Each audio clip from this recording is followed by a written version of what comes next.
Hola queridos amigos, es un placer volver a estar con vosotros para seguir compartiendo juntos el maravilloso mensaje de la Biblia. Hemos estado a lo largo de estas semanas estudiando diferentes temas de la Biblia, pero todos enfocados últimamente a prepararnos para la segunda venida de Jesús. En ese plan de preparación para la segunda venida de Jesús hablamos de la importancia de creer en Jesús, aceptarlo como único Salvador, mirar hacia la obra de la cruz, a la obra de lo que Cristo hizo por nosotros en la cruz del Calvario. También mirar a su obra intercesora en el santuario del cielo, mirar a lo que Él está haciendo ahora por nosotros, mirar a la obra del Espíritu Santo en nosotros, que tiene la misión de derrotar el poder del pecado en la vida de cada uno de nosotros, mirar cómo el Espíritu Santo nos ayuda a mirar también hacia afuera de nosotros para cumplir la misión que el Señor nos ha dado como pueblo de Dios en este mundo de predicar el Evangelio. También vimos la importancia de pensar qué es la Iglesia, cuáles son las características de la Iglesia, especialmente en el tiempo del fin, y por qué hay algunas características peculiares y relevantes que se hacen más significativas en la última etapa de la historia de la salvación. Hablamos también del maravilloso mensaje de los tres ángeles, el último mensaje de misericordia de Dios a este mundo rebelde, a este mundo que se escapa constantemente de Dios. Y cuando hablamos de ese mensaje lo describimos, vimos qué significaba el primero, el segundo y el tercero. Pero hay algunos elementos a tener en cuenta que si no los analizamos, si no los estudiamos, no tendríamos un cuadro completo de las cosas. Ya hablamos de que en el tiempo final el conflicto será de adoración, y en ese conflicto de adoración, que no es otra cosa sino el gran conflicto entre el bien y el mal, el poder de Satanás procurará la adoración. Hemos dicho que Satanás a lo largo de la historia ha actuado a través de poderes, diferentes poderes políticos, religiosos. Eso también pasará en la última etapa de la historia de la salvación de este mundo. Satanás, a través de poderes políticos, religiosos, procurará el control de las conciencias humanas. Y en ese conflicto de adoración, los que acepten el señorío de Satanás en la persona de esos poderes políticos religiosos, que impondrán leyes religiosas particulares, que tratarán de imponer por medio de la fuerza del Estado decretos e imposiciones religiosas, aquellos recibirán lo que se llama la marca de la bestia.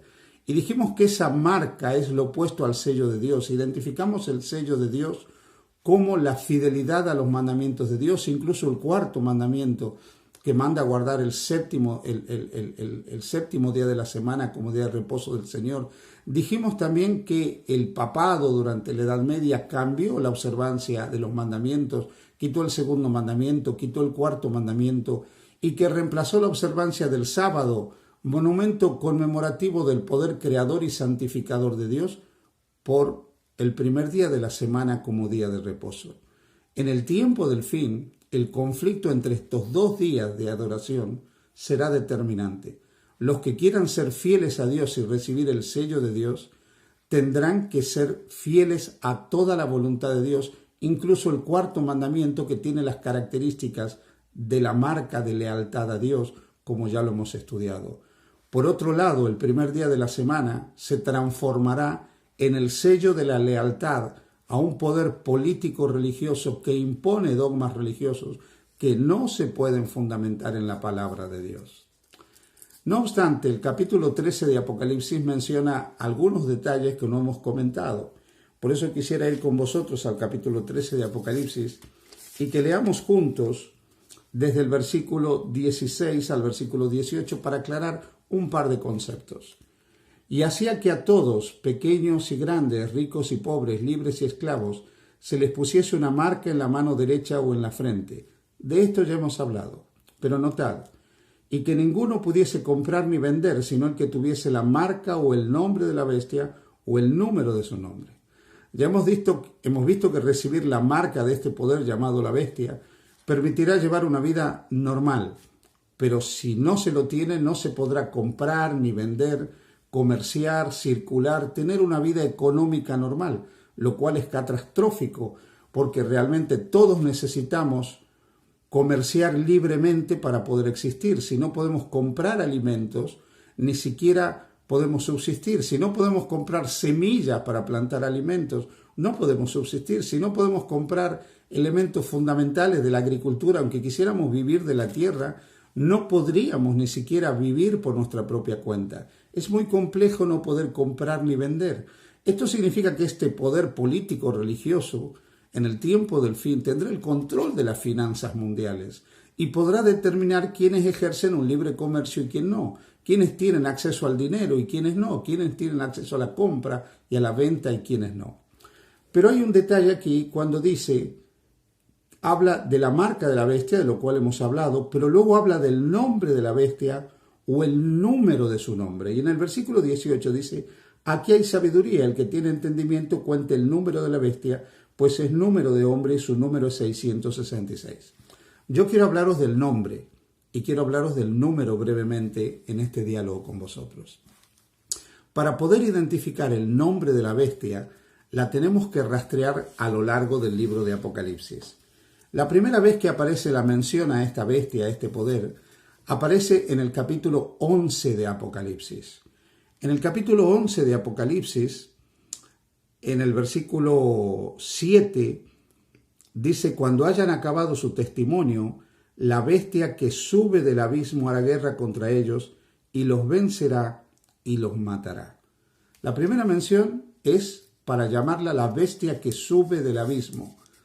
No tenemos mayor identificación aquí. Sabemos que la palabra abismo puede significar un lugar desierto y desolado, como en el capítulo 20 de Apocalipsis, el lugar donde estará finalmente preso Satanás, en una tierra desolada y arrasada luego de la segunda venida de Jesús. Pero también sabemos que en otras partes de la Biblia se habla de esta bestia y se le identifica. Por ejemplo, en el capítulo 17 del libro de Apocalipsis, cuando se habla de esta bestia, dice que tiene algunas características. Y me llevó, el versículo 3 dice: me llevó en espíritu al desierto y vi una mujer sentada sobre una bestia escarlata, llena de nombres de blasfemia, que tenía 7 cabezas y 10 cuernos. Recuerda esto: color escarlata, 7 cabezas y 10 cuernos. De esto ya hemos hablado un poco también. Cuando vamos al capítulo 13 del libro de Apocalipsis, encontramos que el versículo 1 dice: me paré sobre la arena del mar y vi subir del mar una bestia que tenía 7 cabezas y 10 cuernos, y en sus cuernos 10 diademas, y sobre sus cabezas un nombre blasfemo. Y ahora, cuando nosotros vamos al capítulo 12 del libro de Apocalipsis, esta bestia escarlata de 7 cabezas y 10 cuernos aparece nuevamente. El capítulo 12 de Apocalipsis es interesante porque nos ayuda a identificar el nombre de esta bestia. ¿Cuál es el nombre? Apocalipsis, el capítulo 12,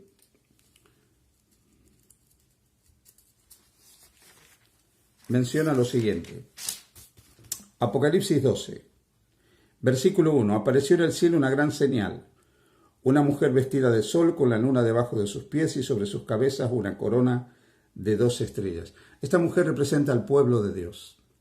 El pueblo de Dios, tanto del Antiguo como del Nuevo Testamento. La luna debajo de sus pies representa el Antiguo Testamento, que no tenía luz propia.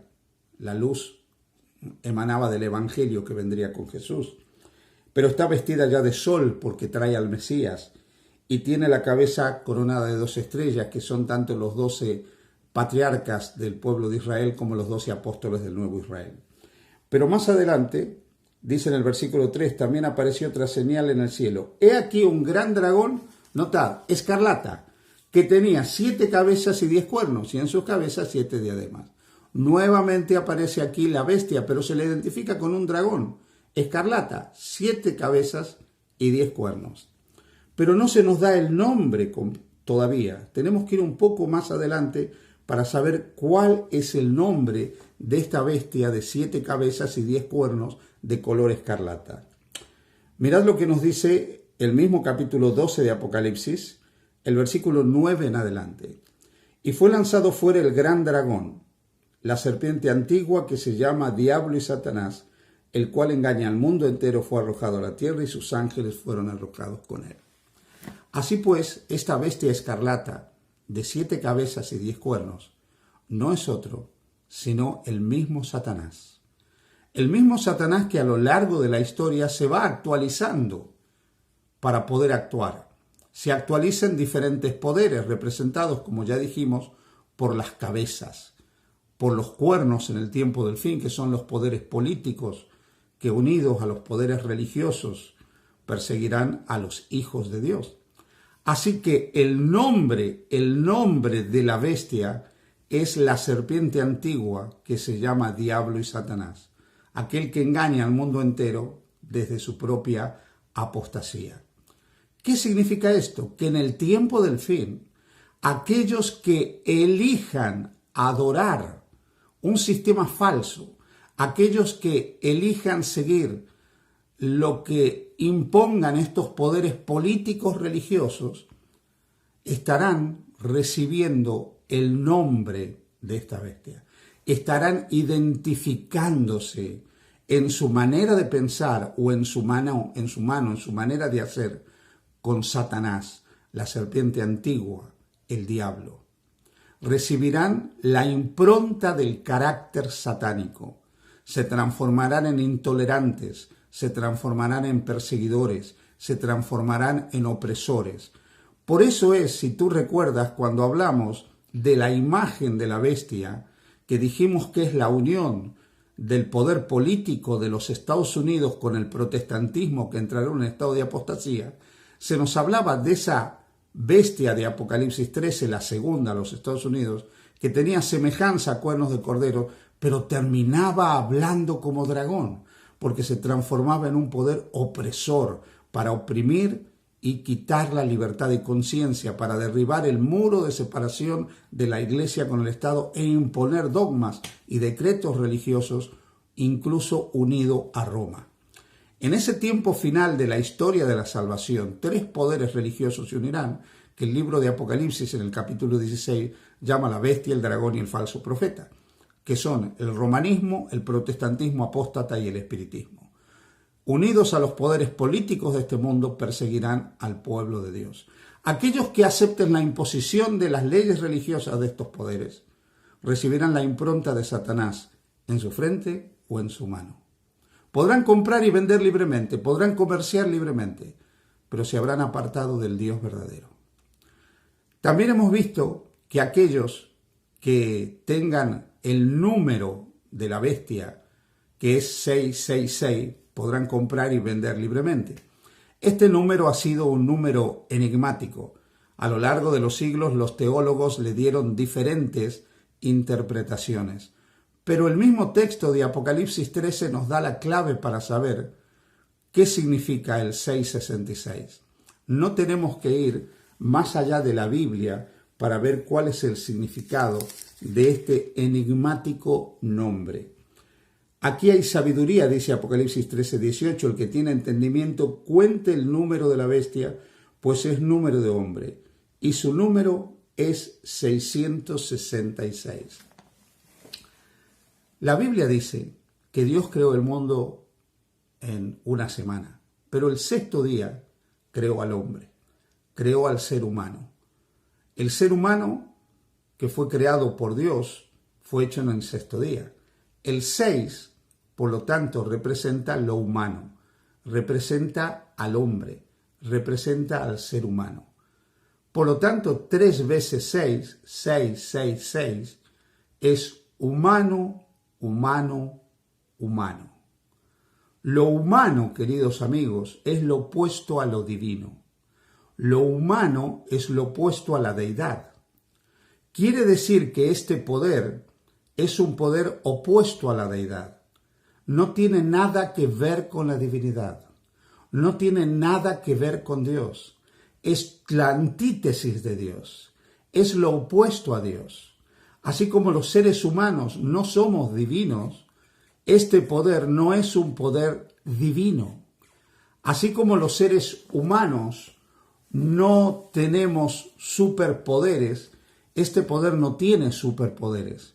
Pero este poder pretende ser Dios en la tierra, pretende actuar como Dios, pretende mostrarse como Dios. se sienta en el templo de Dios como Dios, haciéndose pasar por Dios. En todo esto tenemos que ver la mano del gran enemigo de Dios, de Satanás. Satanás, que a través de poderes humanos opuestos a la voluntad de Dios, unidos a los poderes políticos de este mundo, perseguirá a los fieles seguidores de Dios. Así como Dios es trino, Padre, Hijo y Espíritu Santo, y la deidad es una Trinidad, en el tiempo del fin, esta falsa Trinidad satánica perseguirá al pueblo de Dios. La bestia, el dragón y el falso profeta son ese poder humano, opuesto a Dios en el tiempo del fin. Son la falsa Trinidad, el 666, que en el tiempo del fin persigue a los fieles hijos de Dios. Mi invitación es que tú abras la puerta de tu corazón a Jesucristo, a que tú aceptes a Jesús como tu Señor y Salvador personal, le entregues completamente tu vida a Él y lo reconozcas a Él y solo a Él como tu Señor y como tu Salvador. En la medida que te entregues a Él y solamente a Él, tú recibirás la impronta de Dios. Serás bautizado con el Espíritu Santo. Recibirás el sello de Dios. Tu carácter será transformado y te estarás preparando para ir a vivir con Jesús en el cielo. Que Dios te bendiga.